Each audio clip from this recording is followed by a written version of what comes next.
নরেন্দ্রপুরে শিক্ষক পেটানোর ঘটনায় ক্ষুব্ধ আদালত এই মুহূর্তে দাঁড়িয়ে গুরুত্বপূর্ণ খবর। হাইকোর্টে মুখ পুরল পুলিশের। নরেন্দ্রপুরে শিক্ষক পেটানোর ঘটনায় এখনো কেন গ্রেফতার নয়, কেন এখনো পর্যন্ত কাউকে গ্রেফতার করা হয়নি? আদালত কি প্রশ্ন করলো, কি বলল আদালত? শ্রাবন্তী সাহা আমাদের প্রতিনিধি জানাবেন। শ্রাবন্তী, দেখো 20 ঘন্টা পার হয়ে গেছে, তারপরেও বিচারপতির নির্দেশ রয়েছে, কিন্তু কেউ এখনো পর্যন্ত গ্রেফতার হয়নি। হেডমাস্টার মশাই, তাকে গ্রেফতারের নির্দেশ দেওয়া হয়েছিল, তাকে গ্রেফতার করা হয়নি। একই সঙ্গে যে সমস্ত অভিযুক্তদের নাম উঠে আসছে তাদের মধ্যে পঞ্চায়েতের সদস্য রয়েছেন, এমন কিছু লোকজনেরও নাম উঠে আসছে। তারা কি কোনো রাজনৈতিক ছত্রছায়া রয়েছেন, তাই জন্য কি তাদেরকে গ্রেফতার করা হচ্ছে না? এমনই প্রশ্ন তুলেছেন বিচারপতি বিশ্বজিৎ বসু। একই সঙ্গে তিনি এসপির রিপোর্ট তলব করেছেন। বেলা 2টোর সময় এসপি রিপোর্ট দিয়ে জানাবেন যে কেন কাউকে গ্রেফতার করা হলো না। এই স্কুলে এর আগে ডিআই এর পক্ষ থেকে রিপোর্ট দেওয়া হয়েছিল, যদিও সেগুলি কোনোটাই পালন করেনি শিক্ষা দপ্তর। সেটা নিয়েও প্রশ্ন তুলেছেন তিনি। বেশ, শ্রাবন্তী, নজর থাকবে। অনেক ধন্যবাদ।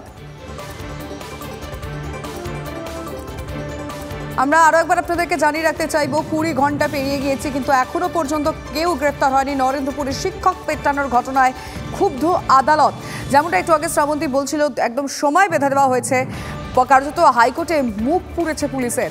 নরেন্দ্রপুরের শিক্ষক পেটানোর ঘটনায় এখনো কেউ গ্রেফতার নয় কেন? এসপির রিপোর্ট তলব করেছেন বিচারপতি বিশ্বজিৎ বসু। জানেন তো, এই মুহূর্তে দাঁড়িয়ে গোটা রাজ্যের মানুষের মধ্যে একটা প্রশ্ন উঠছে, এই যে শেখ শাহজাহান, যাকে নিয়ে এত কথা, সে কোথায় রয়েছে? এবং প্রশ্ন আরেকটাও রয়েছে, দল তাকে নিয়ে কি ভাবছে? এই শেখ শাহজাহান ইস্যুতে শাসক দল এই মুহূর্তে কার্যত আড়াআড়িতে একটা ফাটল দেখা যাচ্ছে, মানে দ্বিমত। শাহজাহানকে ভদ্রলোক বললেন সেচ মন্ত্রী পার্থ ভৌমিক। একজন ভদ্রলোককে পাওয়া যাচ্ছে না, দলে অস্বস্তি নেই। ফিরহাদের উল্টো পথে হেঁটে দলকে খানিকটা অস্বস্তিতেই ফেললেন পার্থ ভৌমিক। সবসময় সব দুষ্কৃতীকে খুঁজে পাওয়া যাবে এমন নয়। ব্রিটিশরাও অনেক স্বাধীনতা সংগ্রামীকে খুঁজে পায়নি।